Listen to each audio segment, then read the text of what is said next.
To me, based on my line of work, Okay, there are too many red flags okay, that I'm seeing here, too many discrepancies in the application, yes, yes. and it's just not making sense to me. Oh, okay, You've tried to give your explanation, but it still doesn't make sense to me. okay. So You can I, answer your questions. well, he worked for an organization that promoted sexual illicit behavior, and I still don't know, did he know about what they were doing? Oh,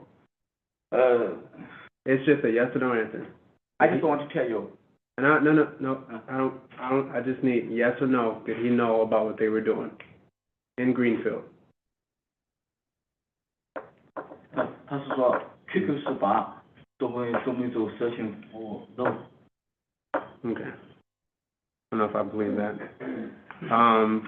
So then Yin Yang, or Yang, who's the guy that's coming here from Chicago?阴阳 So he's the only one that can, yes, Okay. massage. does he speak English? Yes, Like, you know, only one room, so I think one massage man is enough. Only one room. okay. And is there any other staff that's gonna be present between, out of those Yeah, two? maybe Yang Yin and he is the owner, and another one is Yang Yin and Yang Min, two people. Okay. Two people. Madam Chair, I'm good. Thank you. Alder Pete, you have? Thank you. Yes, I may, forgive me if I say it incorrectly, but does Young Ming have a Wisconsin masseuse license? The Yeah. person who's gonna actually do the work. Wisconsin, not Illinois. Wisconsin.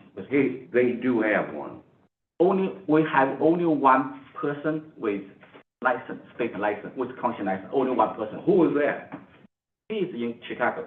Yang Yin is in Chicago. Yang Min is here. Young Ming does have a Wisconsin license, and he will be doing that. Is that correct? Okay, thank you. Thank you. Are we all pretty clear? Any other questions for the applicant? No. Well, there's no further questions for the applicant. We could entertain a motion. I would motion to deny. Second. Given the circumstances here, it says the applicant was employed from August through September, I believe it was, of this year. Am I reading that correctly? No, from October of '24 through August of 2025. However, Yin Yang is the only listed licensed masseuse.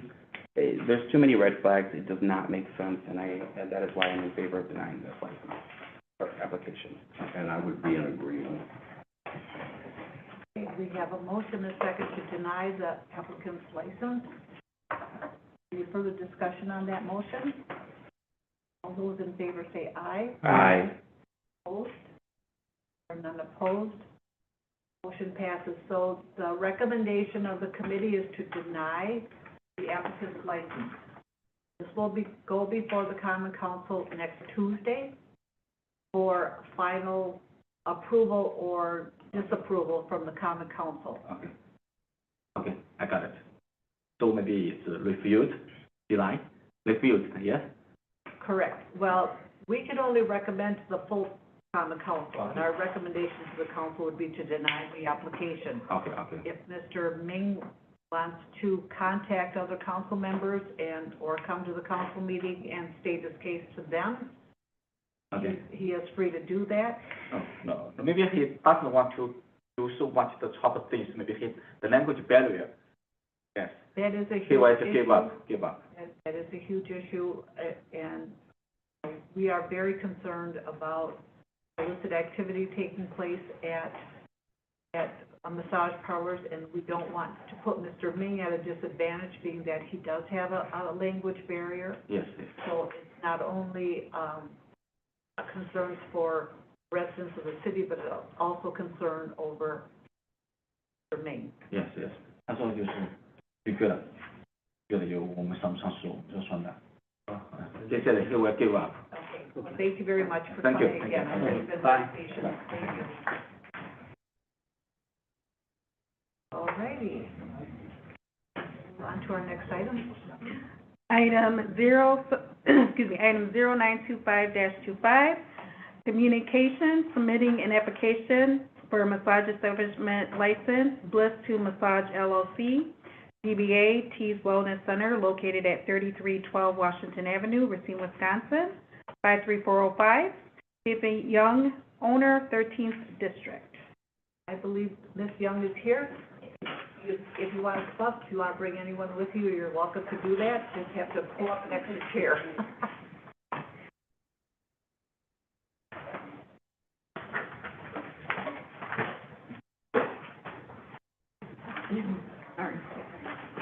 Good evening, thank you for your patience. First of all, I will let the city attorney swear you in. So before we do that, I do want to inform the committee, I emailed the Racine County Sheriff on September 17th and again on September 25th asking for the investigation. He has said that he's been working on it, but he has priority matters that popped up, so he could not complete it by this meeting. So if I understand correctly, this massage parlor has been operating for some time? Mm-hmm. Is that correct? 11 years. For 11 years? You know, just a misunderstanding as to your license? Yes. In real life, I was in Mount Pleasant. Your address was in, your, of your, My business, yes. was in Mount Pleasant, now it's in Racine?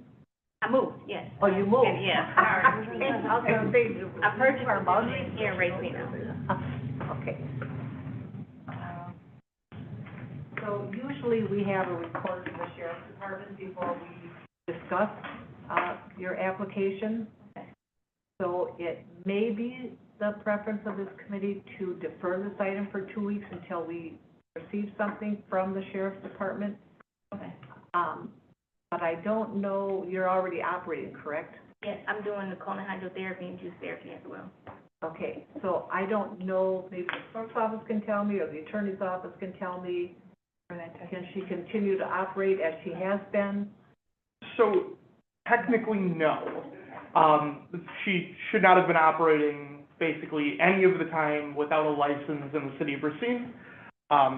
I will add that it is up to the discretion of the committee whether you require the county sheriff's office report to continue. If you would like to hold the hearing or hold the agenda item without it, it is within your ability to do so, and it is also within your ability to defer until we have that report. Thank you for that. I would be willing to make a motion, Madam Chair. I'll repeat. I move to defer until we get the sheriff's report in all fairness to all the other applicants and so that we're being consistent to all applicants. Second. Okay, we have a motion and a second to defer this item. Any discussion on that motion? All those in favor say, oh, I think someone wanted to say something. I just want to add that she does have a federal license.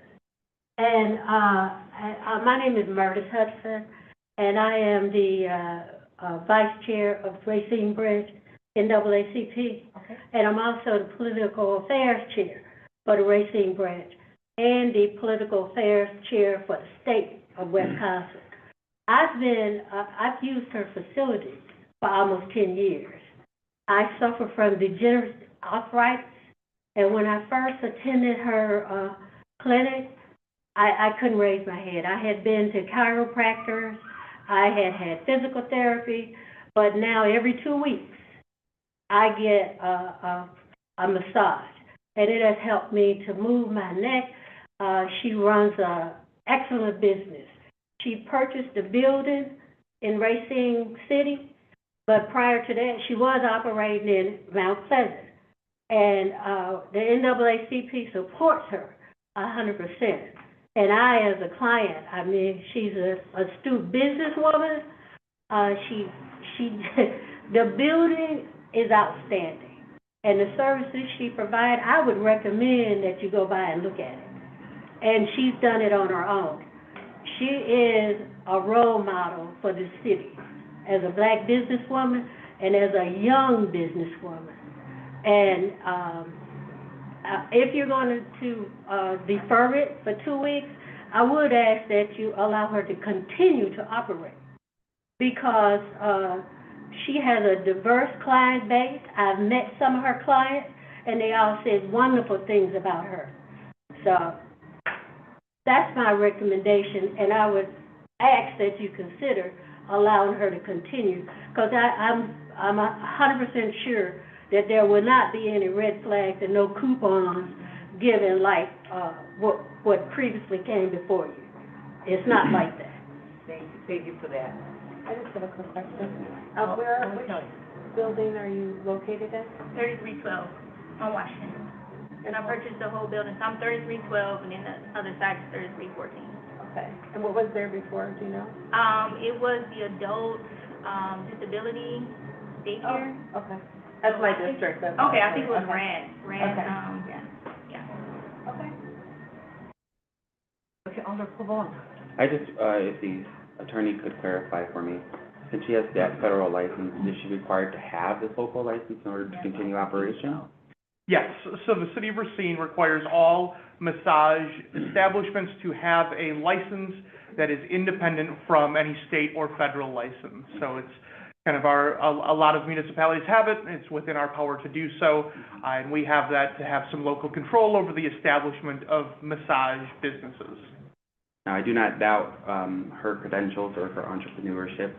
However, is it within the power or scope of this committee to supersede that ordinance for a 2-week period so she can continue to operate? So there is no provision granting effectively a 2-week license without common council approval. So the short answer, according to our ordinances, is no. Thank you. So I have a question. You had said that, the attorney's office had said that we cannot urge her to continue to operate during a time of deferral. So my question would be for either the police department, the attorney's office, the clerk's office, on how do we monitor someone is actively providing services with or without a license? On the attorney's office end, it's a complaint-based system. So it would be if any neighbors, passerbys, customers filed a complaint with either the police department or our office, then we would investigate. Then my other question is, how long have you been operating? Just all around? All around? I've been 11 years. And then in the city of Racine? City of Racine, I haven't. I just purchased my building. I just finished renovation. Oh, you did? Yeah, So you're hoping to open those doors yes. next Tuesday? Today. Yeah. Mine's been waiting for a very long time, so. Well, even if we granted the license today, it still has to go to common council for its final approval. We can That's only 2 make a weeks. recommendation. It's next Tuesday. Oh, next Tuesday. Next Tuesday. So repeat, I believe you have. But they still have to do investigation, say the sheriff's Yes. department? I'm sorry, I didn't mean to speak out of turn, but yes. And as I said earlier, we want to be consistent. Like the last person that was here had to be deferred for similar reasons. But the other side of that is, help me make sure I'm on the same page here. Do you still have access to your prior facility? No. Okay. So I want to make sure I understand. You set up a process to open up a new business without getting the proper license, et cetera, et cetera. So- You made your investment. Did you speak to the clerk's office? No, the confusion was I didn't realize I had to do that because I was operating already in Mount Pleasant, Okay. and they said I didn't have to do it. So I thought all I could do was purchase the building and just move my business. I didn't realize I need another license on top of what I already have. Okay. When I found out, I went through the process of doing that. That makes sense. But I also do other than massage therapy there, so Sure. massage therapy alone just don't do until the approval? Yes? Okay, I'll make sure. Correct. Okay. Well, I would add there's motion still on the floor. It hasn't been voted on yet. Okay, we have a motion and a second on the floor to defer this item for 2 weeks until we do get a report back from the sheriff's department. Any further discussion on that motion to defer? All those in favor say aye. Aye. Opposed? Passes. So we will see you back here in 2 weeks. Good luck with everything you're doing. Good Thank you. luck. Congratulations. Thank you. We really are a very welcoming city. We're happy that you're here. Thank you. We just have a process and want to be fair with everyone. Absolutely. Good luck. I am born and raised here, though. She's a native. Okay. So you She's know. a native Yeah. of Racine, she's invested in the community, she's really excited about revitalization, and honestly, I think it's such a great look for the city of Racine, that honestly needs a huge facelift in this area. Yeah, Absolutely. Racine, definitely. Yeah, your sweatshirt, I'll come and get one. Thank you. Absolutely. And I will recommend that the council go by and look at the building. Would you like a brochure? Yeah. Amazing. Give me one. You can give us all. Thank you. Thank you, guys. Thank you, and good luck. Thank you, I appreciate it. Thank you.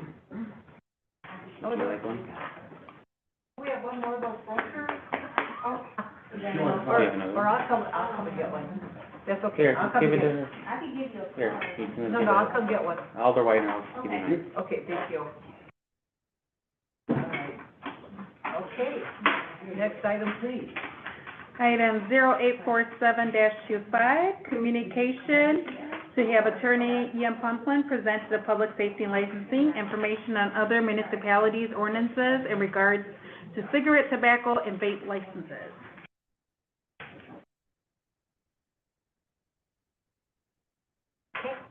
All right. All right, Attorney, I almost promoted you. Almost got a promotion. You know now how this is supposed to do. And I'm in your district, so.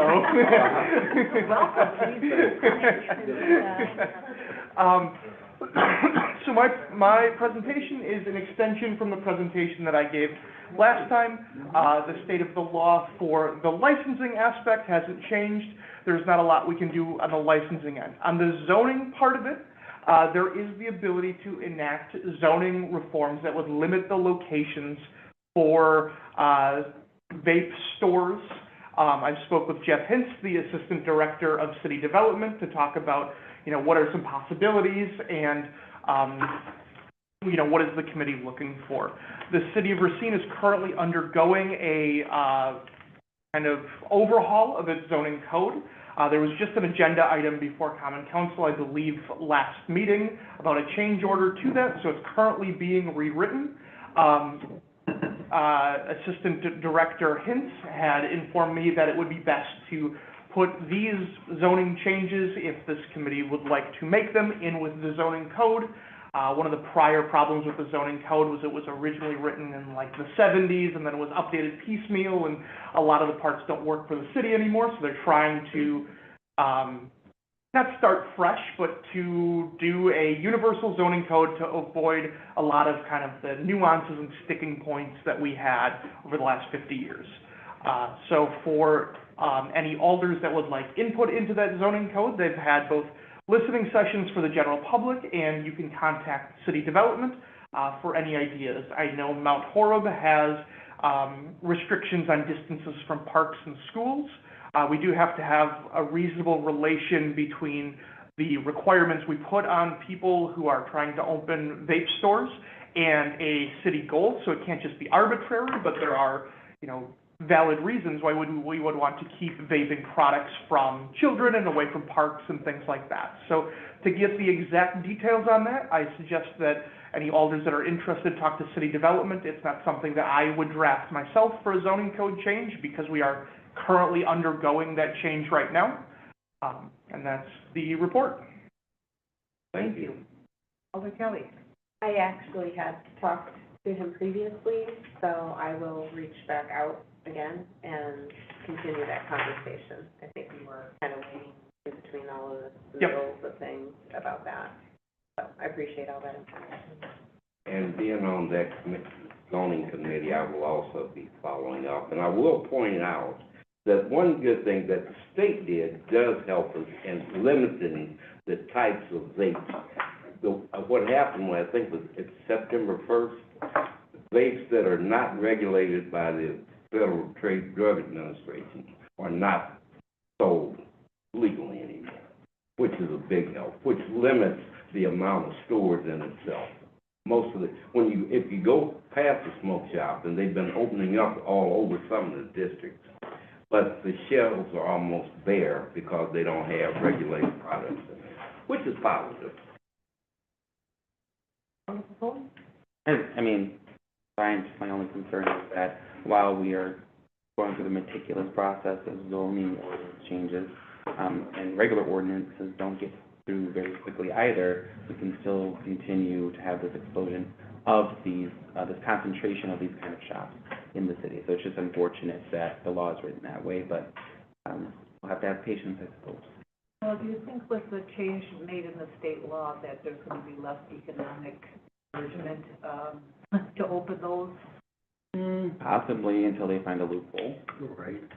Well, It's always a way, there's a yeah, little. I agree, but not to speak out of turn, but as the chair stated, there is less economic motivation to open up a shop. They're not, in fact, some of them are already closing because they've only got 4 or 5 products as well as legal nicotine. Well, the main part of that state law change was pertaining to vapes, right? Yes. So, I mean, maybe that diminishes the younger demographic that visits those stores, but smokers for 40 years couldn't go to those stores no matter what, you know? Yeah, but they can't buy whatever they were buying. Well, I think if the state did the same thing with vape that they did with cigarettes and tobacco and just tax it to death, Yeah, that would be the that would end help. Yeah.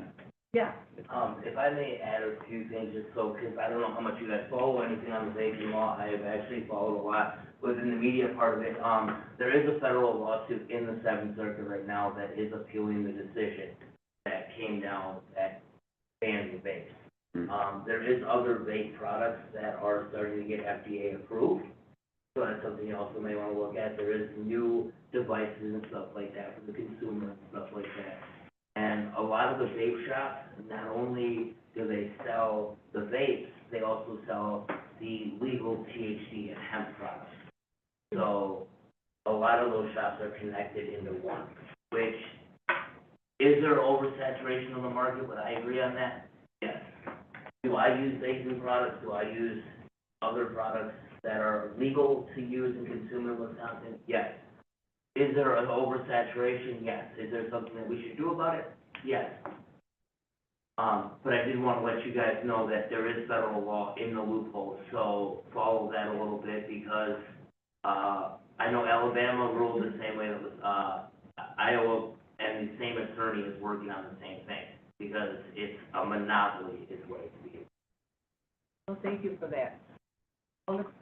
Yes, I have a question for the attorney and maybe even the police officer. But when we were at the League of Municipalities a couple of weeks ago, Milwaukee had just passed a law limiting, and again, I don't use that stuff. They got Delta 9, Delta 10, and all this stuff. I submitted that. But they did it in Milwaukee. They just, I met a person who just Yeah. got it. I'm told that they've got stuff you can drink now with some kind of THC, whatever it is in it. Is that legal here? So, yes, there are, a lot of hemp products that are legal to purchase. There is a ordinance submission from, I believe, multiple submissions about, limiting those products to those under the age of 21, or limiting the sale of those products to those under the age of 21. Okay. But as of right now, Delta 8, Delta 10, THCA, and the other derivatives that have ever increasingly long names, are legal. They're legal in the state of Wisconsin, they're legal in the city of Racine. Is there age limit in Racine County or the city of Racine? There is no age limit yet. That ordinance is currently being worked on. Okay. There is also no age limit at the state or federal level either. Wow, okay, thank you. But that could also be subject to zoning. That is what, we can legislate directly on that, and I believe that legislation is being worked on. Or multiple. Yes. Okay, any further discussion on this item? We could entertain a motion. Move to receive and file, correct? Second. Motion and a second to receive and file. Yes. There's really nothing, we're getting information. Yep. So any other discussion on the motion to receive and file? Seeing none, all those in favor say aye. Aye. Opposed? Motion passes. Thank you, Attorney. Compliment. You're pretty cold. Everybody's getting promoted. I'm getting promoted. All righty, we can move on to the next item. Item 0859-25, communication to discuss ordinance section 6-97 at the next Public Safety and Licensing Committee. So, and would like to introduce this item, Alder Kelly? Sure. Since we've had, extensive conversation on the council floor, and a very good question was raised as to, you know, we keep, you know, the geographical restriction on the alcohol. I understand that part of it, not to be closer to, you know, a daycare and all of that, similar to tobacco. But we have this cap on the number of licenses. I believe there's like 2 in the queue or something waiting. And the question I think that was posed on the council floor was, well, why are we continually bringing this here and we're just kind of passing this, you know, every time? So I guess maybe a good question to ask would be, you know, why not look at possibly removing the cap so we're not constantly going through that every time we have a new alcohol establishment. So I figured it would be worth the discussion because there seemed to be a lot of questions and tension around that item. So I think we could hear from the attorney's office on the cap itself. And this is for alcohol, not just beer, fermented beverages, correct? Yes. Strictly alcohol? Yes. So the city of Racine has a cap both on the quota, so the number of licenses, and the geographic restrictions. It sounds like we're just focusing on the number here. So there are effectively actually 2 different caps. One is for Class A, so big A, and the other, which is liquor, beer, wine, all alcohol products. The other is for Class A, little a, which is just for beer, fermented malt beverages, so beer, seltzer, cider, some of the other types of fermented beverages. The first has actually let me double check to make sure I'm getting these in the right order.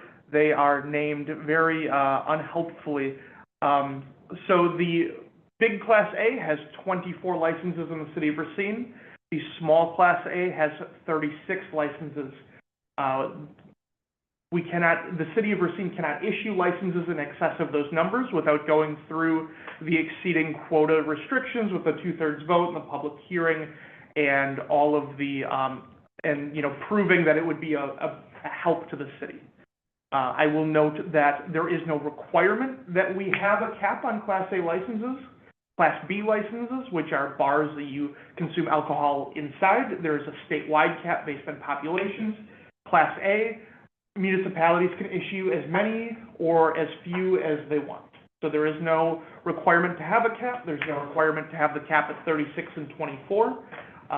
The committee could, or the council could adjust that cap to 50 and 25, or remove it altogether, or even decrease it. One of the things that if the committee were to decrease the cap, it doesn't sound like that's where this is leaning, but just to give the information, the current existing licenses would effectively be grandfathered.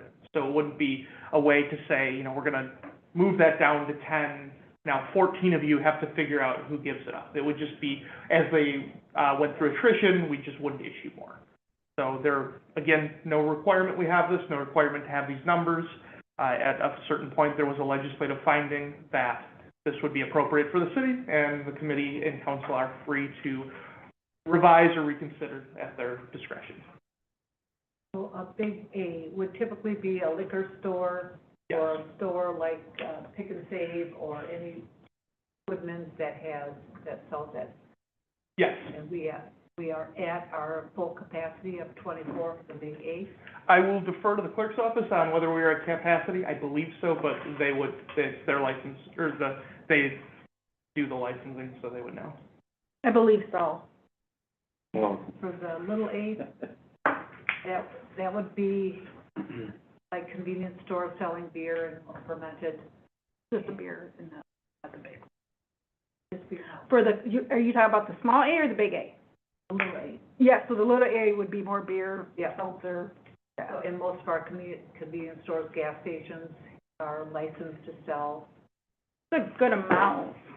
I don't know the number off the top of my head, but it's a good amount, yeah. I hate to, date myself again, because I do it all the time, but there was a time when we did not even do little A's in the gas stations, and it started creeping, where now it's almost a given that if you have a convenience store or a gas station, you're gonna be able to sell beer. So, and I don't think that was ever a discussion. It's just something that happened one by one. Yes. So, historical perspective. Do you have the date on that? Is it, I just want to make sure I'm reading this correctly. It says 2018? I believe so. The last time it was changed was May 15th, 2018. That doesn't mean that it wasn't changed prior, but sometimes those numbers are inaccurate or inadvertently erasing prior ones, but 2018 would have been the last time it was adjusted. Okay. And just for clarification, so, because I had to go with my clerk and she wrote all this down for me because I was just like, the concept was mind blowing because I didn't know anything about big A, little B, little B, C.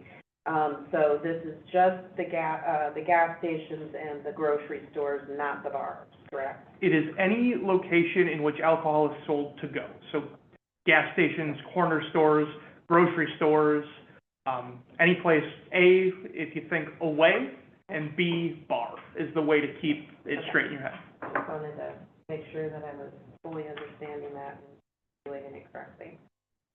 So, does anyone have any thoughts on? So just to reaffirm, the big A, the big away. Yep. We have 24, and we believe that we're at capacity, because I know it was a big deal when Woodman's applied, that we wanted to be sure that they had the ability.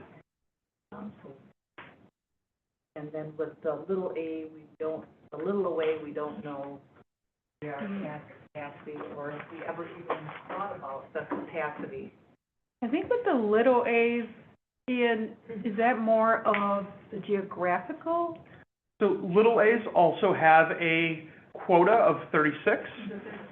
They also have the geographical, they fall within both.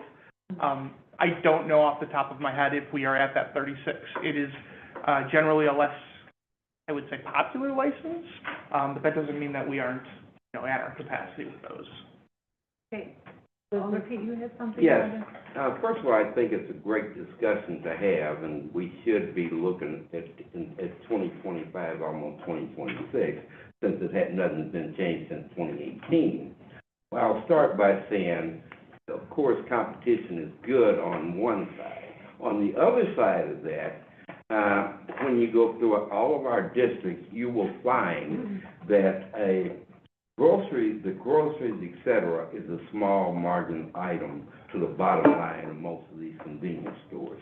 So they all want to sell some type of alcohol or something to get people in the store, because that's where their money is. But I'm going to think of this like the last discussion with vaping, et cetera, et cetera. We don't want to saturate the market. And the other side of that, and I won't mention any stores or convenience stores, the gas stations, but they're concerned if all three of us are selling beer and we're within 1,000 feet of each other. Maybe he sells gas, she puts in some gambling machines, and I'm selling some. This is the real world, I'm sorry. But anyway, we have to look at that also. It's a good discussion, but if we want to make some changes, I don't have a problem with that, but I think we really have to take the why these ordinances exist into consideration and not just get rid of them. Thank you. So you're arguing in support of keeping the Yes. quota for the little aways? Yes, I don't think we should increase the quota. We might want to change, we want to make, again, the situation with the last two geographical extensions that we just dealt with. There was reasons for not granting one, but we did grant the other one, the one you just mentioned. But two different situations, actually. So we still need to have the control. So are you referring to the one we denied after the veto in Woodman? Are you? Yes, those two, those There's a ones. big difference, Well, yeah, you're right. Well, yeah. There's a big difference Yeah, between the two. but I'm just saying, using those as an example, we do need to be able to have the conversation, and as a city governing body, have control over them. Well, Oh, I think we have control. I would like to point out that the quotas are there, but we exceed them anyway. So just whether they are there or not, we still have to be studious, we still have these questions, we still have these businesses come before us. There's no difference in granting someone a license when when we have that quota, except we have to find good reason to exceed the geographical boundaries, so on and so forth. If there were no quota there, we would still have to consider the geographical boundaries. We would still have to consider the other stores located next to it. It would still have to make sense. All this does is take the arbitrary number out of it. And if at a time later on, the council then deems, yes, we want to do this again, that would be for a future council decision. But at this point in time, as Alder Allen pointed out, that Alder Kelly was referencing, there's no point in having the quota if we continue to exceed it. It's essentially just there for show. So I would be in favor of removing the quota, but understanding that we, as the Public Safety and Licensing Committee, won't do any less of a good job just because the quota is not there. It still has to make sense, not only to us, 5 here, but it has to make sense to the whole of the Common Council. So there are levers and brakes in place that prevent the abuse of this. But to continue to have these exceptions when we know we're probably going to grant it for Woodman's anyway, that is when we have council, that is, if anyone has objections, they can raise it in there. But in this particular circumstance, the number's there, but if we're granting exceptions, it doesn't really matter. So I'm in favor of getting rid of those quotas, and continuing to do what we do on this body. For both the big away and the little away. Correct, because you got a convenience store, again, the assumption is they're going to have beer, right? And you just pointed out that is what they're trying to drag people in for so they can have their profit, right? That doesn't mean we approve a convenience store on every corner, right? Again, there's that, do the pieces fit, does the puzzle make sense? Because if we take that to council, whether it's an exception or not, we will have to defend that decision to any members that are asking questions or against it, which means we have to do our homework and have our reasons why we approve this ready to go so we can help our other colleagues understand this is why we think this is worth doing. Well, just as, go ahead, Al.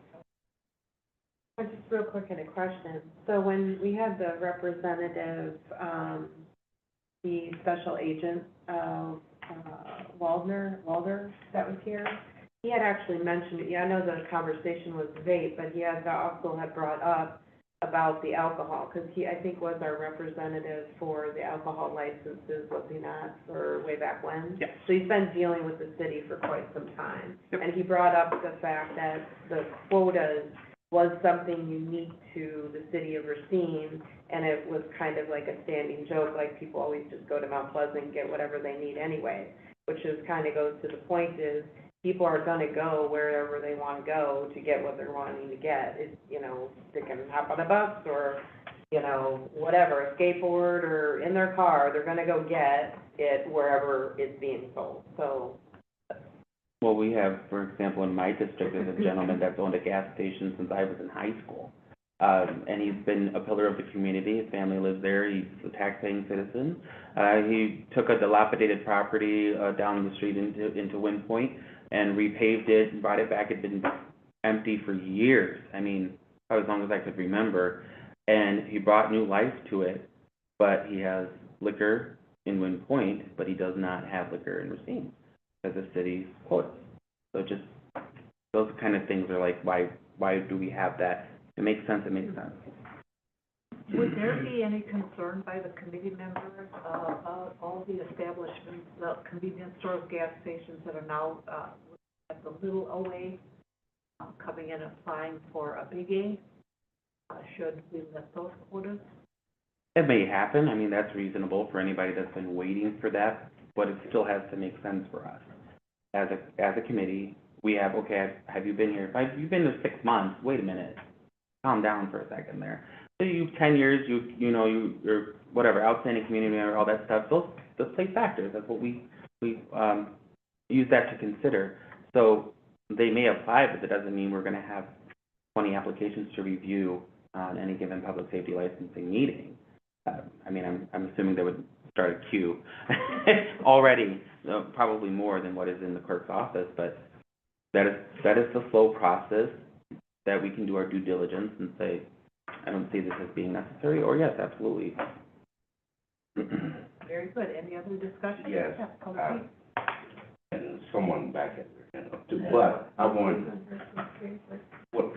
what I wanted to say was, I have to stick to the point that we must have guidelines and we must have criteria that we use, and we can't just judge on an individual basis when they come before this committee, because if you start doing that, unfortunately, you will get a lot of losses. You gave it to this person, but you didn't give it to that person.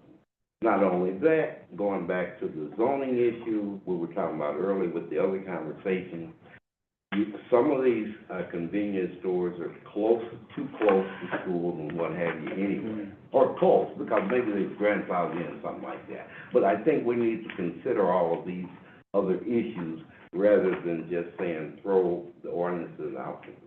I would clarify, Alderman Pete, if I could, that we're not saying throw the ordinance out the door, we're saying get rid of the quota. Because when I first came onto the council, we had a property on Washington Avenue that was a big deal, and we ended up just granting a beer license, and then they ended up just not doing it. We had, recently, something that was vetoed for a purported geographical restriction, but we allowed it for Woodman. So you're saying, well, you allowed this person, but not this person. Yeah, and every time we've done an exception, there's a reason why we did that. So that's no different. The only difference is the quota is just not fair. Our policies, procedures, everything that we have to follow is dictated mostly by state statute, with the exception of quotas. So we would still have to be very studious and really analyze these applications just like we have been. Only difference is that number wouldn't be there, which, if it makes sense, we would then exceed anyway. I understand. So we're not throwing the ordinance out. We're just saying, hey, this part right now at 2025 in Racine just does not make sense for what we're doing. And that's the beauty of the legislative process, is if at some point you realize, okay, no, we can come back and we can do it again. I don't see that, but it's possible. This committee, unlike any of the other standing committees, is in a very unique position, and we also sit on, kind of on a fence. So Yep. we do take each individual application into consideration, and we have a lot of authority in that area as long as they can be justified. But at the same time, we want to be consistent, but it's hard to be consistent at the same time when we're taking each application in and individually. So, yeah, did you have something else? Yeah, I've intentionally not said anything. So I see both sides of it, and I think that it is, it's a delicate topic, because we want to promote, entrepreneurism. We want people to come here. We want them to feel supported by their community when they put forth their business plan, and they come here and ask for our support in their endeavors. However, at the same time, I understand that there have to be checks and balances, where, yeah, on paper, we have 60 licenses throughout the entire city that we have without the geographical restriction exception. And to your point, Madam Chair, the question that you asked about convenience stores and gas stations coming and applying for a big A, and then that influx of applications, I just trying to figure out how do we balance that, and what criteria would we use to grant this gas station versus this gas station, or this convenience store versus this convenience store, especially if they all have the same or similar plan. I just think that puts us in a very dangerous position, so I'm trying to figure out which one, because I trust that people will be responsible. I don't want to micromanage anyone, but also we have to have a stance. And if we're going to take a stance against vape shops and vape pens, then we also, if we're talking about consistency, have to take a stance against alcohol and beer. And so where is that line in the sand drawn? I'm trying to, in my big head of mine, I'm trying to draw that out. I see a difference in the quota between a big A and a little A. You think, could maybe have a quota for big ways and not the little ways, or? I mean, yes, yeah, I mean, I would. I'm not arguing one way. Right, no, I know, I could see that too. And then it's like, yes, like you said, we all have a unique position on this board. I have a unique position in my profession where I've pulled people out of cars that, you know, got behind the wheel and drove, and I've had a lifeless body in my hands. I've had to make that call. I've had to see things that the normal person has not seen as a result of beer and alcohol. So my perspective is a little bit different in the sense I'm a little less tolerant of it based on my experience. But like I said, I want to believe that everyone is responsible, and I don't want, you know, people to feel like they can't be successful here, because we are competing with the likes of Wind Point, Caledonia, Mount Pleasant, Sturtevant, you know, Kenosha. And so, yeah, that is a delicate, I don't know. Say, for example, we decided we wanted to eliminate quota. What would that process be? So the process would be the same way that any ordinance change is requested. You would send one alder or multiple alders separately, you know, to avoid quorum requirements, would submit a communication to the clerk's office that would then forward it on to the city attorney's office to work with that alder to, you know, determine what that modification would look like, whether it's wiping away the entirety of 697, modifying it. It sounds like that there might be some alders that are looking at differentiating between the two. Myself or whatever city attorney that is assigned to the ordinance would work with that alder to get that into a shape that they're happy with. Then it would go to the common council for referral to a committee. I will let all of you decide which committees get ordinance referrals. Then it would go to that committee, then it would go to common council. Thank you. Bureaucratic process. I would just like to point out, Madam Chair, if I could, that there is a difference between what we're trying to do with tobacco, vape, smoke shops, and what we're talking about here. Difference being the state very loosely regulates tobacco products and the sale thereof. We know that. In fact, most of the time, even right now, somebody coming before us for a license like that is essentially just a formality, unless they have one of the two issues that would disqualify them per the state. The state more heavily regulates alcohol and liquor and those kind of things. This is the criteria that we have to judge it. So the only reason we're looking at zoning for these kind of tobacco shops is because we don't have another recourse for us to be able to limit that across the city. In this case, getting rid of the quota does not stop the fact that we have to look at the application, we have to digest the information, make sense of it, and it still has to follow the criteria set forth by the state and that is in our ordinances. So it's not the same thing. And really, we're just talking about removing the cap on the numbers that, if it makes sense, we would then override anyway. But but we have to be consistent in the message that we're sending. So while we're trying to build more restrictions around vape stores, the same aspect applies to us lifting the cap. Whether or not our due diligence, we're going to do our due diligence in both cases. I know that with vape stores, we really don't have any authority to say yes or no, but it's the message that we're sending. If we're lifting the cap, now it's saying, essentially, you can apply to put an alcoholic store on every corner. Whether it's granted to you or not, we still are sending that message by lifting this cap. But again, also on the other side of that coin, I understand we want to promote entrepreneurism. As a city, as a committee, we want people to understand that we are here for them and we want to see them succeed. It's just, how do we send that message and be consistent at the same time, whether we're talking about vape stores, beer, or alcohol. So I'm glad that this item is on the agenda. I'm glad that it's here for deferral. I think it does need more conversation. I welcome the conversation with my counterparts. I'm just a little bit more cautious. Well, understandably, given your position, and that's the beauty of the council, having 15 different individuals that have 15 different backgrounds, and their experience are going to bring them to a different conclusion.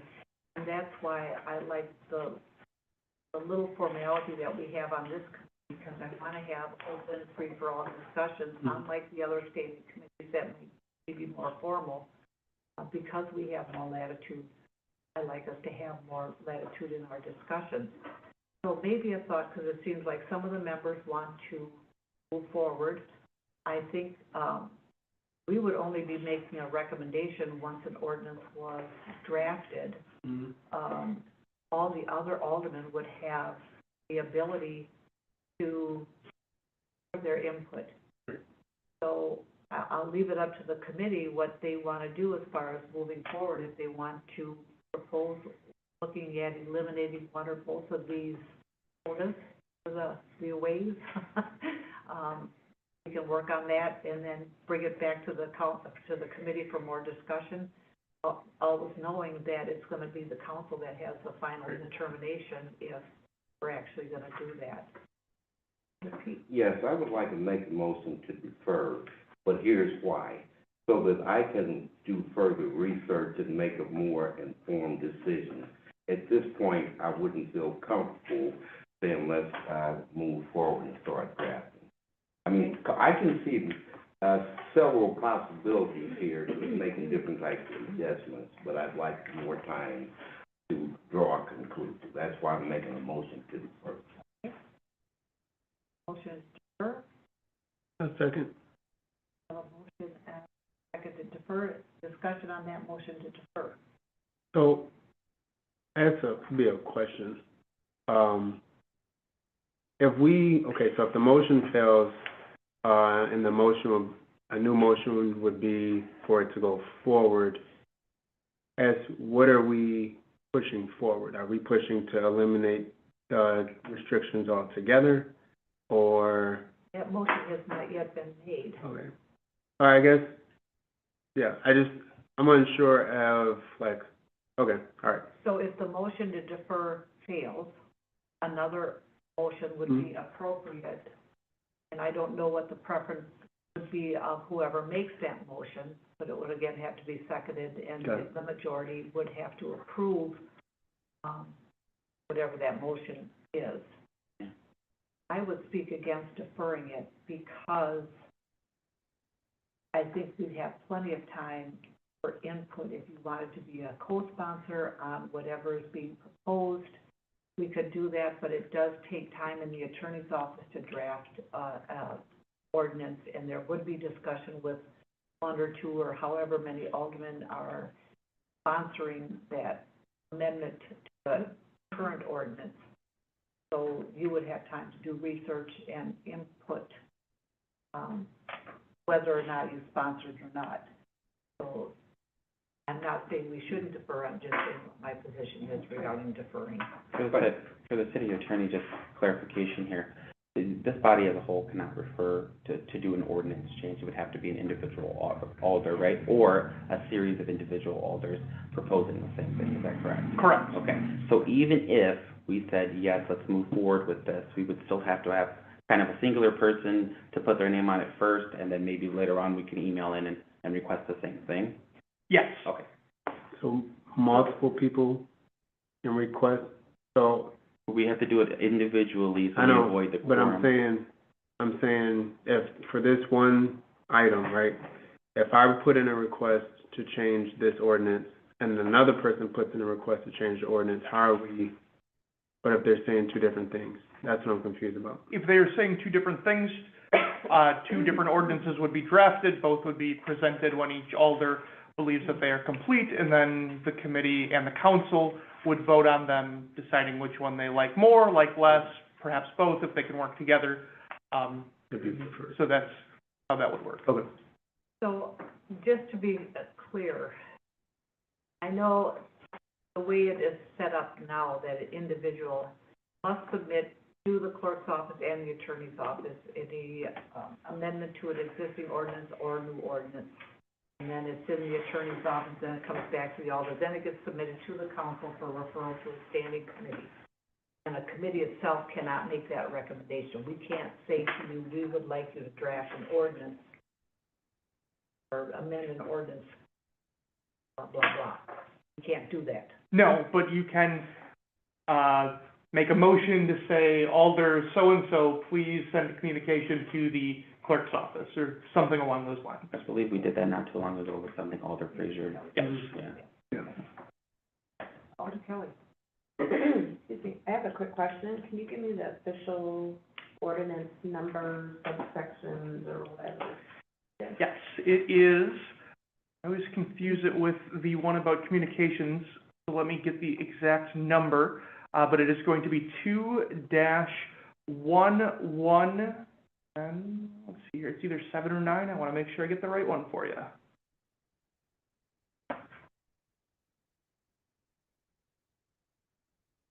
It would be 2-119, actions on ordinances.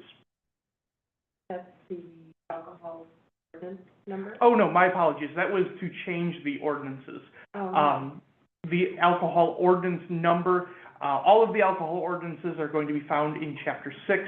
The specific one that we are talking about is 6-97. Okay, yeah, so we do have that ordinance in front of us, I like printed copies. Is there any specific language in there that an individual alderman would submit to you? In that, would it be section A where we say a total number of class big aways, that's not to 36, the little a's not to 24? That's the paragraph that the requester of the ordinance change would make? So under our ordinances for request of change can be as specific or generic as the requester would like. It can be as simple as, I want to change 6-97 to remove the quota. It can be, proposing language or proposing a new quota. It can be, as long as it's in writing to the city clerk. And just so I'm clear, prior to 2019, a committee could make a recommendation for an amendment or an ordinance, a new ordinance, for referral to the city attorney's office. Now it'd have to come kind of behind the scenes. I don't know what the state of the ordinances were in 2019. I will defer to those who were on the committee at that time. But at the current moment, this does have to go to the city clerk. So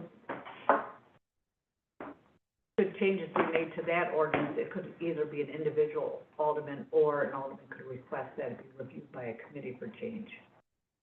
If that change were proposed and adopted by the common council, yes. Either or. Okay, well, I think we had a motion, I don't remember what was it? Yeah, I was motion to defer. And we had a second. And a second. We're still talking about that. We're still discussing that. Thank you, Alder Pete, and you had something you wanted to say about? Yeah, I have a question. From what I'm hearing, you could have 5 ordinance request changes submitted based on what you just said. Yes. We could all send our version Nobody would in. know. No one would know. I'm sorry? And no one would know except the clerk of the attorney's office. Okay, that goes back to why I feel that we should defer it, so that we can individually, come up, do our homework, if you will, and, next time we meet, we'll have a discussion about it, as opposed to saying, okay, let's do it, and all 5 of us submit whatever we think is right. I'm sorry. Go ahead and finish, Alder Pete. Oh, that's basically it. Okay. I respectfully, all the time in the world is not gonna fix the fact that we can't see anything in a queue anywhere. There is no process in this current situation. And I just ran into this week where I submitted an ordinance request and found out that someone else had already done it a few weeks ago, to, my surprise. So, there's nowhere I can go look, there's no nothing. So I think this is why this was brought up previously. So, I think that doesn't really have anything to do with what we're trying to do. So even if we deferred it, an individual alderman could still submit to the city attorney's Right. office a request to make that change. Oh, that's very sure. So I guess my thing was, like, that part I'm not concerned about. I guess I was just thinking more so along the lines of, if we deferred it, like, since Alder Kelly, I believe is the sponsor, like, I would want to talk to her about it. I would rather, because me personally, I don't like the idea of if Alder Kelly, who's sponsoring this, sends you an email to change the ordinance, and then I send something and I go against what she's doing. I'd rather we all be on a united front. That's why, that was the reason for the deferral for me, is just so that we could all be on the same page. And I'd rather us submit, one person rather, in a perfect world, submit something to you all that we all can agree on, and that we can talk to our counterparts on the council and be like, this is what we agree on. Again, that's in a perfect world. I know this isn't that, but that's just, that was my mindset. I would think in that particular matter, we would just have to be very careful about potential quorum issues, because we can say, I just talked to Alder Kelly, but how do we know we didn't meet at a bar somewhere to talk about that? Or, hey, we're going to do this, but all of us are in agreement, so how did you all come to be in agreement with something? So I think that's what makes it tricky about the legislative process, is we can talk individually, but we all kind of have to be on the same page, which would require communication with each other in a way that might raise eyebrows. So that's the unfortunate part of the way we have to do things. So the other flip side of that is if the committee itself decided this is what we want to move forward with, it would still have to be an individual alderman at this time rather than the committee, unless that ordinance changes where the committee can make a recommendation on how we want to see an amendment or an ordinance created. So kind of getting away from the deferral. Did you have a question or a comment? I just had a question. So when I was first new on council, I know the first budget session that we were in, there were people submitting, and maybe this is a different scenario during budget time, I'm not sure, but people were submitting amendments and copying the whole council on it, which was being sent to whomever, I don't know, finance director and the clerk, I think. And people would chime in and say, please add me as co-sponsor, please add me as co-sponsor. Is that something that is allowed? So the exceptions to quorums is typically for non-asynchronous communication. So when you get the agendas through your emails, when a constituent sends a mass email to all alders, when you get letters, things like that, those are going to be exceptions to quorum rules. The same way scheduling. So if there's going to be a amendment and someone sends it to all alders, as long as there's not a back and forth communication, then that's typically, though not always, I don't want to speak in absolutes on this, it's typically not going to be a quorum issue. Saying I would like to be added as a sponsor potentially could be. I would be cautious, because saying I'd like to be added as a sponsor is very similar to saying I vote yes on that, or I agree with this, and you have enough that are going over email, if I agree with this, that could constitute a quorum and could constitute doing city business outside of an open meeting. So I would be cautious of that, though it's not absolutely prohibited. Should we vote on the deferral? Well, Oh, sorry. just for clarification from the city attorney, obviously we defer if we vote, if the motion to defer fails, what are our options? for this? Do we receive and file? Do we approve? Do we just move on? What would be the alternative to the deferral? So there would be a few options. A receive and file would be a motion that would effectively end it here, though I believe it would still be forwarded on to Common Council. Move to approve, there's not really clear what would be being approved, but if there was something this committee would like to approve, they could append that description to it. There could be a motion to instruct an alder to submit a communication with, some level of specificity of what the group is looking for. There could also be a motion, I believe, to defer, and there could also be a motion to deny, but it would be unclear what would be being denied. Right. Well, on the motion to defer, we have a motion and a second. Any further discussion on that motion? All those in favor say aye. Aye. Opposed? Nay. To there, I will vote to not to defer. If you would entertain another motion. Motion to receive and file. Second. So now the motion to receive and file, we're not going to address as a committee.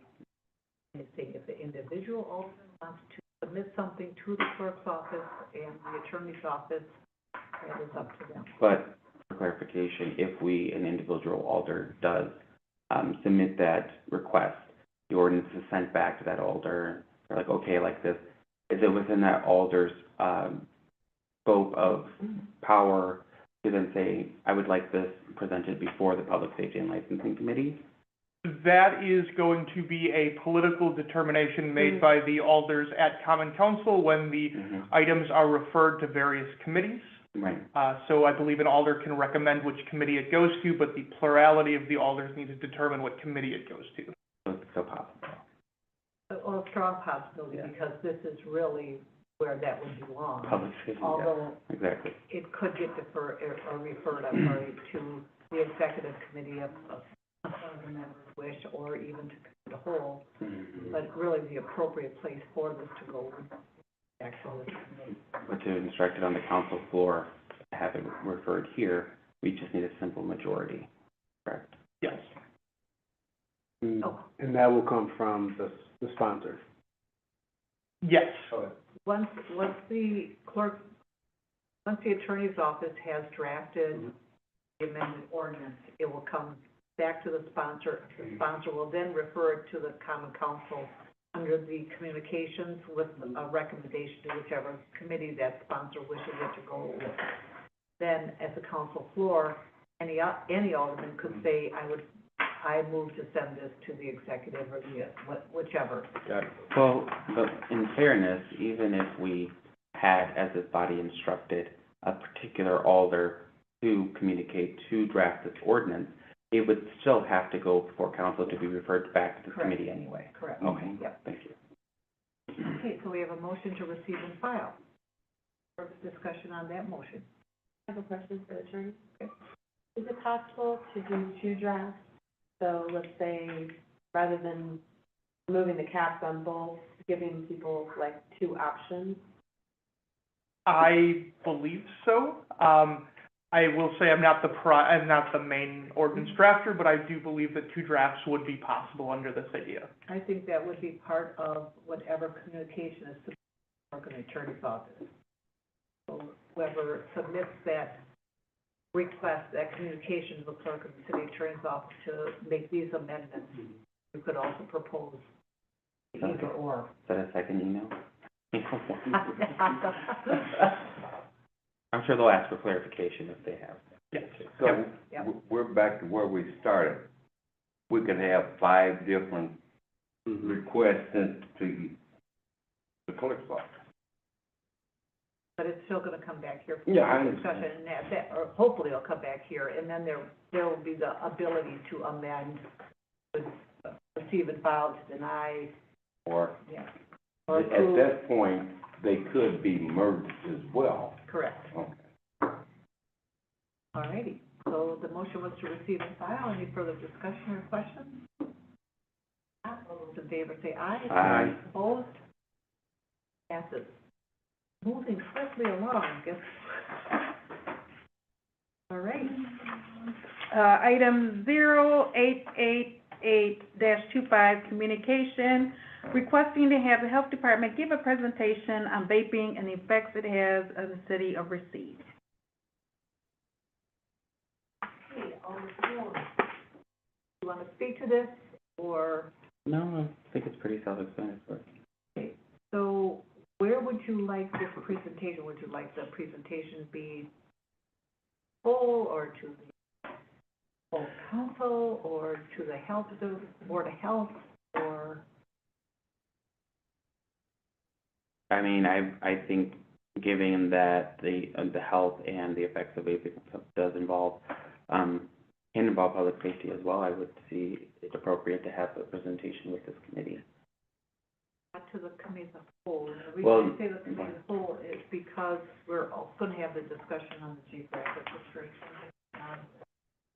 Right. Zoning. Correct, but the committee of the whole only assembles at the call of the council president. So I believe they would have to have enough items, or they would have to deem that they have enough items to do. And the last committee of the whole was only an hour before council, and that went way over. So if it's something that, there's nothing to stop us from having that presentation and then maybe putting another communication to have them present that to the council, or us having them email us those presentation slides and then sending them out to the council. So I think it's appropriate just for us to have an idea of where we're at in the health of the city and have it presented here. Okay, then we would entertain a motion. I would entertain a motion to have the health department give this presentation to the Public Safety and Licensing Committee. Thank you. Second. We have a motion, a couple seconds. Any discussion on the motion? All those in favor say aye. Aye. Opposed? Motion passes. Quick. Refer to this item. It looks like the clerk had notified the public health director on September 2nd of the item for requesting a presentation, and it appears that the clerk received an email that the director had declined to present. Oh. I don't know. Can the director do that? I've It's a new never one heard for of that me. before. Honest to God, in 22 years, I've never, ever had a direct decline before. I think that would then go on what is the reach of the council's power. Is it to require all department heads, chief of police, people like that to present before us?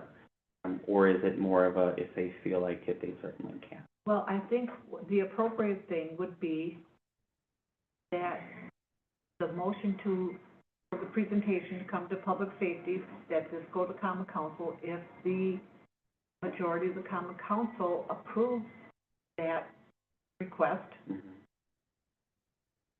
I guess we'll see what happens then, should the health director decline to present.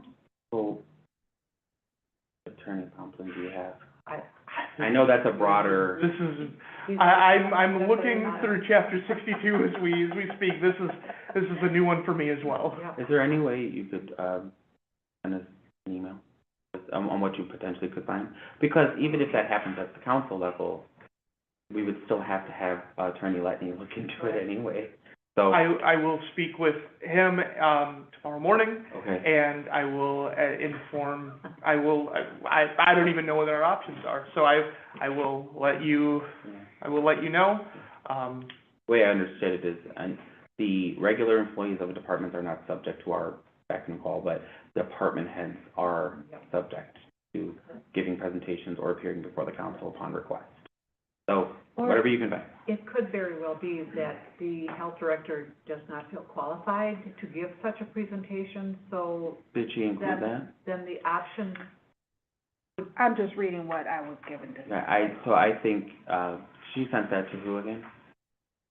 Clerk. This is what I received from the clerk. Okay. So I think if that was in there, the clerk would have included. well, the committee does not have the ability to usher the director in, but the council does. Well- Someone from her department? Well, no, but if this goes before the council, have a presentation of public safety and licensing. The council is then approving and saying, yes, present before this committee. So I think it's going to the right place, and we'll see what happens, I suppose. And I have to give some grace here, if the health director is not qualified and gives such a presentation and no one in her office is qualified to do that, she certainly would be qualified to find someone that is, Right. capable, so. Or let us know. Yeah. Maybe the Racine County Health Department. Well, let's start with the motion that was made. We already voted on that, so. Oh, we did? Yeah, Second. it's already passed. What? Aye. Oh, yep. Hey, I'm trying to keep up. Yeah. I don't know what I'd do without you all. Thank you. All righty, next item. Item 0917-25, communication on behalf of the City of Racine Department for the licensed premises report. Okay. And we have Sergeant Cruz. Cruz. So, you guys requested for the last year for Pueblo, Wisconsin. For Pueblo, Wisconsin. So, Pueblo, Wisconsin, we have had an increase of calls for service. They generally are civil troubles or fights that are happening. But when we respond to those, there's no violation that we're observing inside the car. They're always in compliance. They have a bartender, licensure posted, have security out there. With the most recent, same thing, they're getting people that are unwanted, so they're calling it in saying that people are showing up and they're being told that they're not letting anybody else in, and they're waiting outside. A lot of the times when we go to Pueblo, Wisconsin, as we get there, either the fight has stopped or parties are leaving as we're approaching. So that's with Pueblo, Wisconsin. The other one that we're getting increase of cost for service is Doobie's.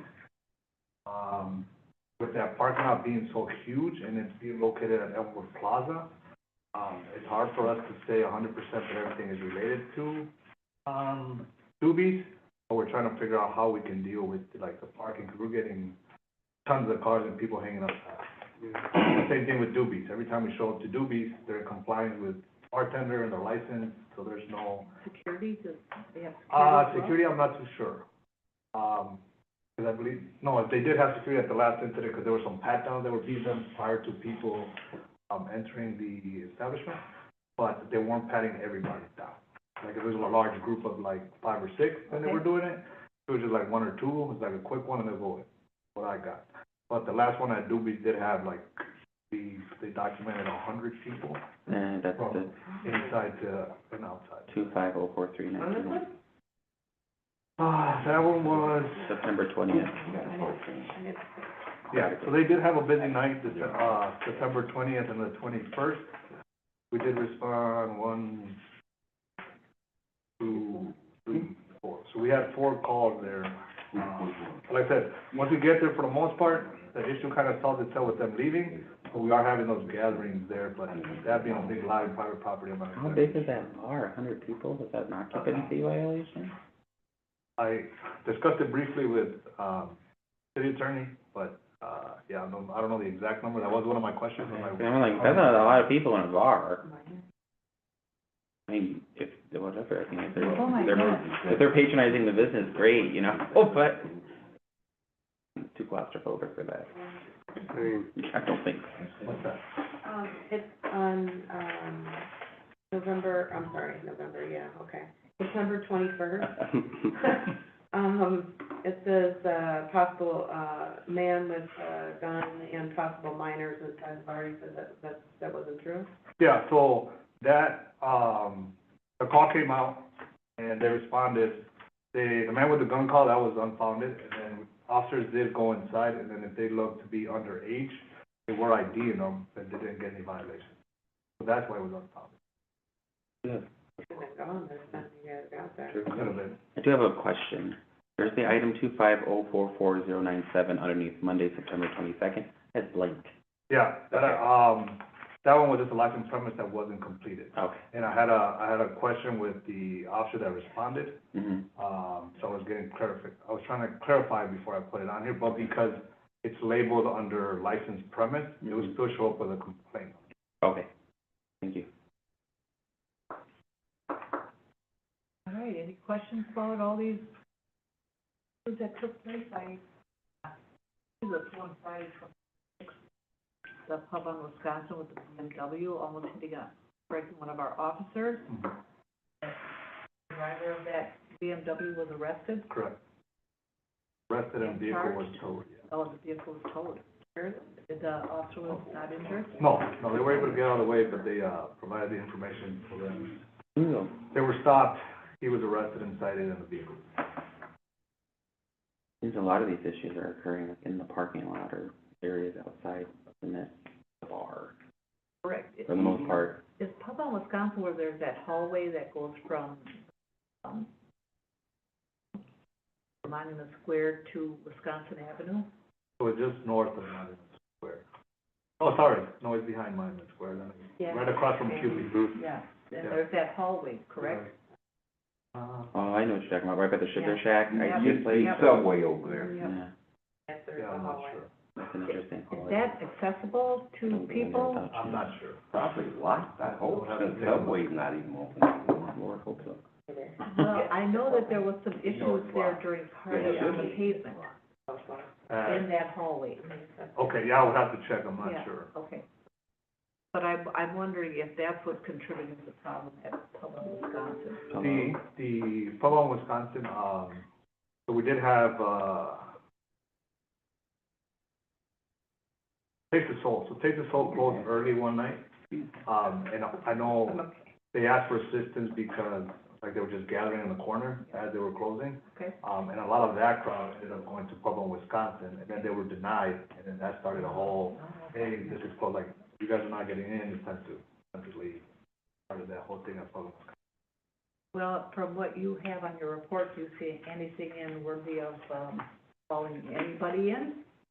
As far as like violations from, that we'll be able to cite, no, maybe some suggestion as far as, I know we can't tell them how to run their establishment, maybe some pointers as far as, how to do a better job, or some suggestions of how we can help them.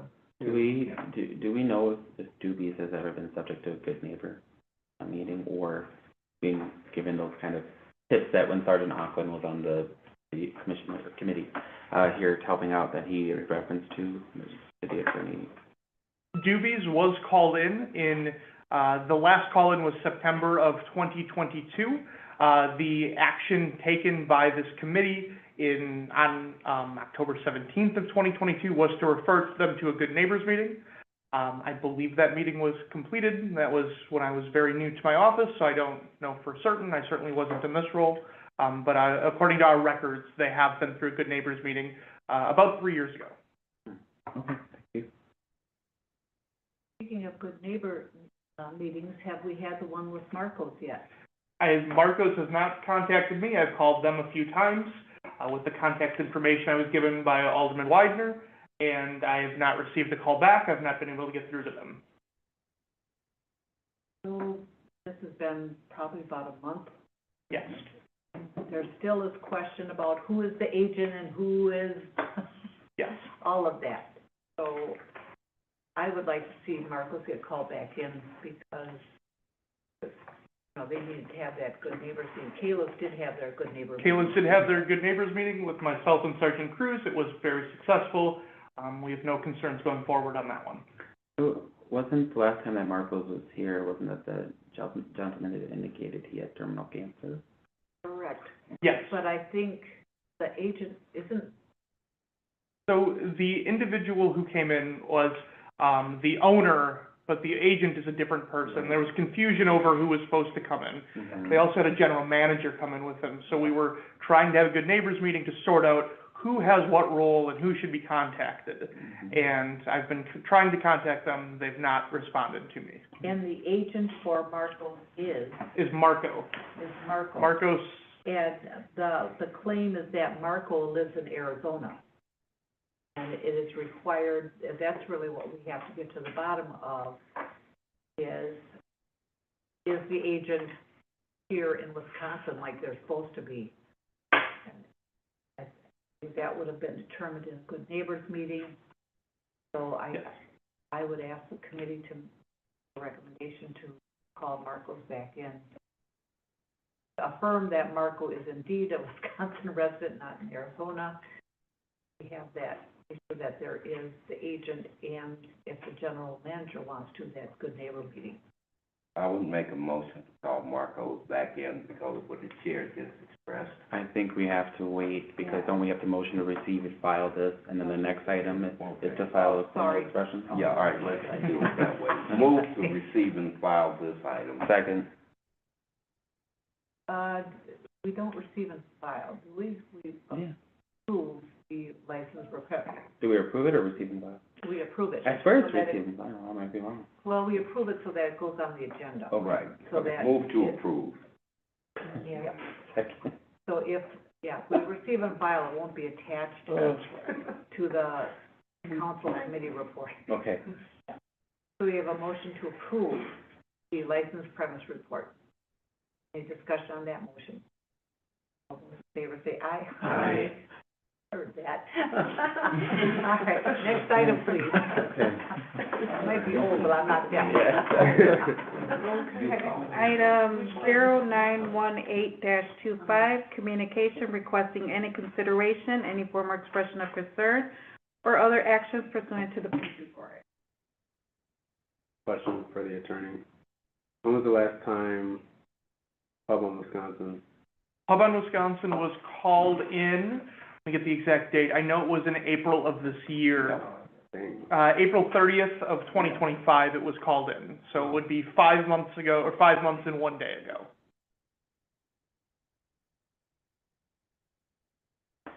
I'm trying to get her. Oh, I can do.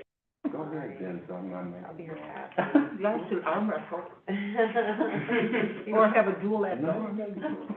What was the for Okay, I'll make a motion to call, Marco's Bar in. Second. Okay, we have a motion and a second to bring in Marcos. Any discussion on that motion? Any others that we want to call in? Yes? We could do more than one. We can. I'd like to call in Doobie. We have a motion second to call in. Oh, I Oh, am yeah, I'm second. sorry, we just have a motion. Don't we have to consider one motion at a time? It would be preferable if we could do one at a time, because presumably an alder could vote to call in one and not the other, or vice versa.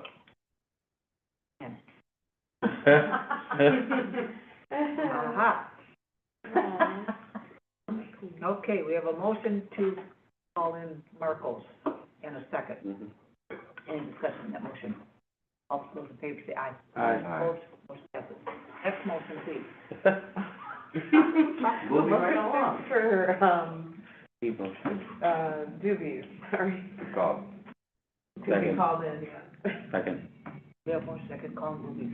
Any discussion on that motion? All those in favor say aye. Aye. Opposed, motion passes. Is there anything else on the agenda? No. Quick question, yeah. All right, so the state reported that we have two businesses that the Wisconsin sellers numbers are coming in invalid, and the clerk's office has already tried reaching them. We've also sent out a letter, and we have not received responses from them. So what are those two? One of them is the Main Project and Cafe. That's 1014 State Street. And I've spoken with them and sent them a letter, and numbers still coming back invalid. And then the other one is Honors. Well, since, for clarification, so since, that's not on the licensed premise report or the agenda, can we still take that up?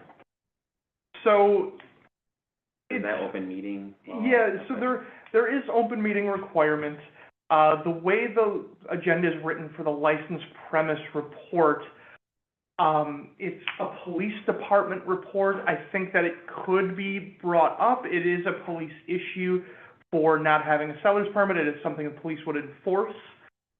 We aren't in the process of having the licensed premise report, attached to the agenda to begin with, at least when the agenda is published. Right. So I think it would be okay to, But the communication itself says other actions pursuant to the police report, which would then indicate the report we have. yes, so, it is one of those things where, it may be a violation, it may not be. It's a very borderline issue. It would be much preferred if we would get these on an agenda for the referral process where it refers to committee, or it gets sent to council to refer to committee to discuss it. I would be much preferred.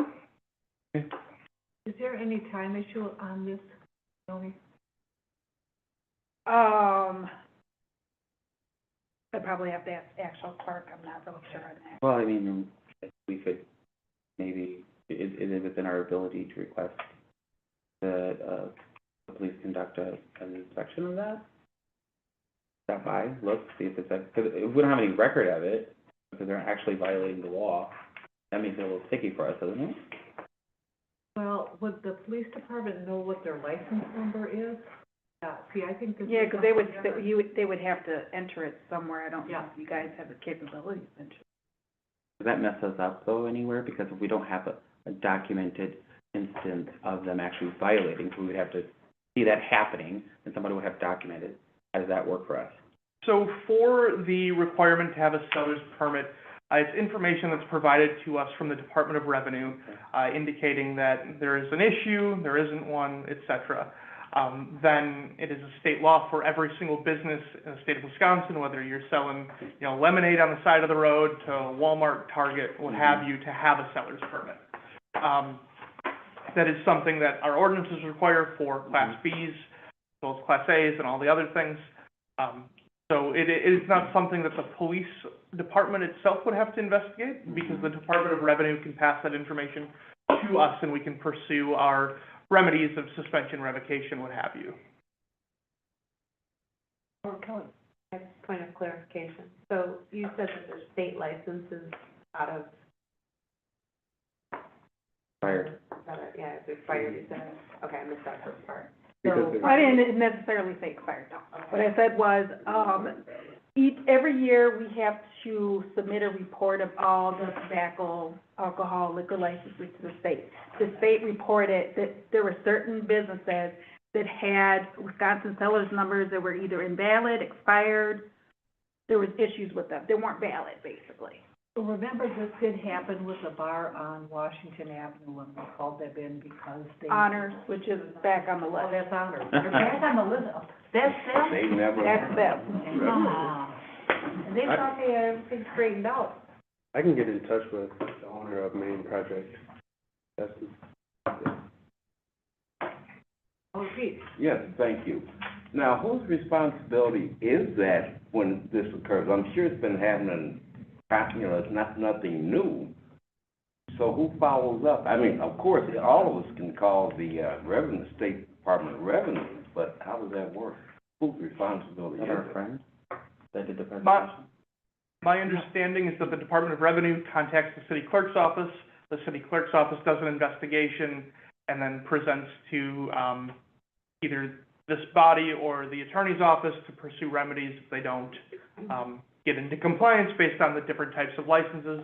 They can also be called in because it is a violation of Chapter 6, so they can go through the formal expression of concern procedure as well.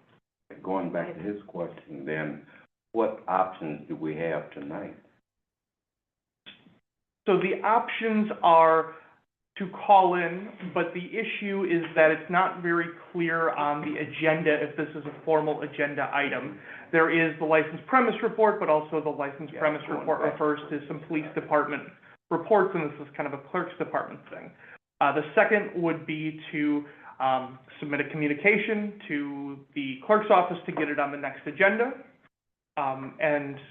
Those are really the only actions, and I mean, to a certain extent, if the committee believes that this is not within the scope of the licensed premise report, then there should be no action taken, because taking an action is the violation of the meetings. So then that communication should be submitted separately from this meeting? Yes. Okay.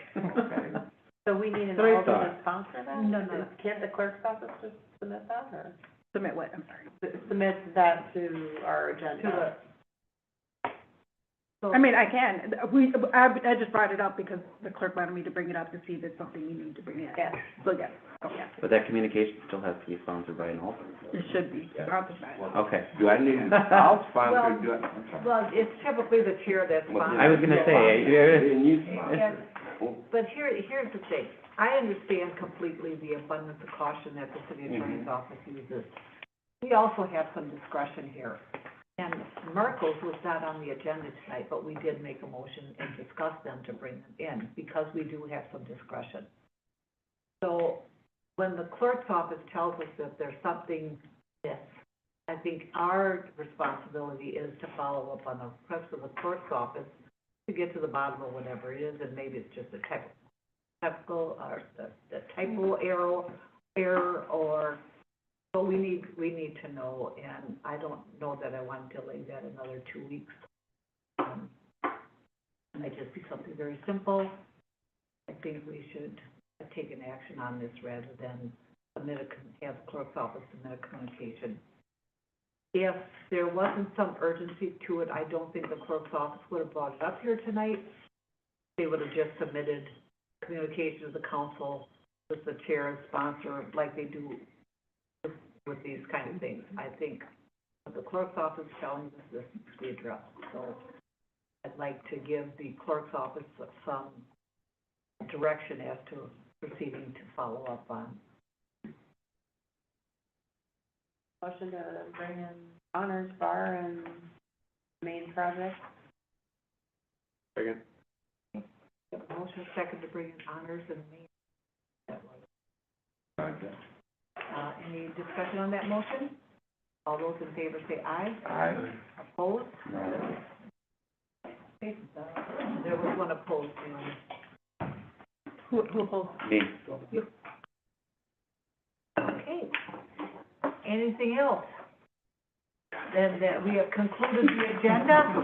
We are adjourned. I want to thank the staff, police officer, and my colleagues, everybody.